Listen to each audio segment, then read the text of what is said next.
Salut les gamers, salut à tous, on se retrouve pour une vidéo de Formule 1 et plus précisément nous sommes au Grand Prix d'Amérique. Je vous fais un petit tour, trois petits tours donc de ce circuit pour que vous puissiez apprécier les virages, voir les subtilités donc de ce circuit assez impressionnant, c'est-à-dire que c'est un circuit qui est nouveau, qui est là depuis 2 ans, 3 ans si je ne me trompe, qui récupère les virages d'autres circuits, donc il y a un peu de Silverstone, il y a un peu de Spa, il y a un peu de Hongrie, voilà, donc il y a des virages vraiment, ça surprend des fois, mais voilà, c'est très agréable à faire, et donc je me suis mis donc au volant d'une McLaren, une fois n'est pas coutume, j'adore McLaren, vous le savez, et je me suis dit bon bah voilà, en cette fin de saison, un petit tour en tout cas avec la McLaren ne fait pas de mal.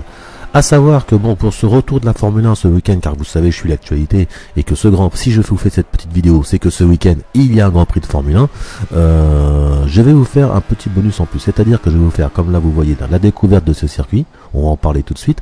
Ensuite donc vous aurez une autre vidéo, donc ça sera sûrement demain, où je mettrai donc le scénario USA, donc du Grand Prix d'Amérique. Il y a un scénario dans le jeu où il y a la safety car et qu'il faut voilà, il faut arriver premier, etc. Donc vous mettrez ça sûrement demain. Aujourd'hui on est vendredi, donc le samedi, et dimanche comme d'habitude après la course, donc la course est à 21h je crois, heure française, donc après la course comme d'habitude je vous mettrai le Grand Prix de Formule 1 des Amériques, voilà, tout simplement.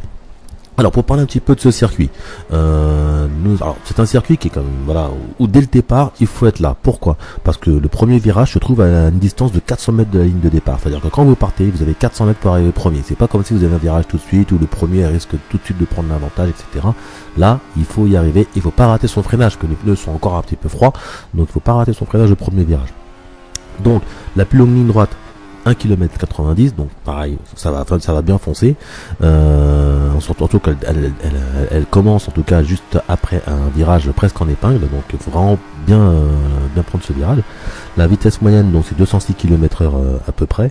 À savoir que en 2013 c'est Sébastien Vettel qui a fini donc premier, qui a fait la pole position et qui a fini premier avec une 36 338 en pole position, et que en course il avait fait une 39 quelque chose. À savoir que moi là le tour que j'ai fait, je crois que je suis à une 42 quelque chose, vous voyez, donc il y a encore du boulot, c'est sûr. Le deuxième c'était Grosjean. On sait que cette année ce sera pas Grosjean qui sera deuxième sur le podium, et le troisième c'était une autre Red Bull, c'était Weber. Donc on pourrait espérer que cette année qu'il y ait au moins une Red Bull sur le podium en troisième position, car vous savez bien qu'en première position et deuxième ça sera sûrement les Mercedes, bien sûrement. En même temps j'espère ça va faire un super Grand Prix, parce qu'entre Hamilton et Rosberg il y a tellement peu de choses pour que ça se renverse encore une fois, donc avant la fin du championnat. Donc voilà, je suis pour Hamilton, vous le savez, je ne lâche pas. Donc voilà, donc vous dire aussi quand même qu'il y a 56 tours à faire, donc voilà, c'est un bon petit circuit, hein. Il y a de la route quand même à faire, et que la vitesse maximum normalement devrait atteindre les 315 km/h, faut voir quoi. Voilà, ça c'était pour ce qui est du circuit. Donc voilà, vous le voyez, un très beau circuit avec ses subtilités. La première partie où dès que vous avez passé le virage en épingle, vous plongez à fond entre 2-3 virages à grande vitesse, c'est magnifique. Pour le troisième virage, je vous dis tout de suite, désaccélérer, ne freinez pas, désaccélérer, ça passe, et après il faut redescendre un rapport pour pouvoir prendre le dernier à droite, et vous verrez, on va le voir maintenant, je vais vous montrer, ça sera plus clair. Alors on accélère, voilà. Alors là, premier virage comme je vous disais, assez impressionnant, parce qu'en plus en aveugle, d'accord, donc en pleine montée on tourne là, et là c'est à fond, là c'est à fond,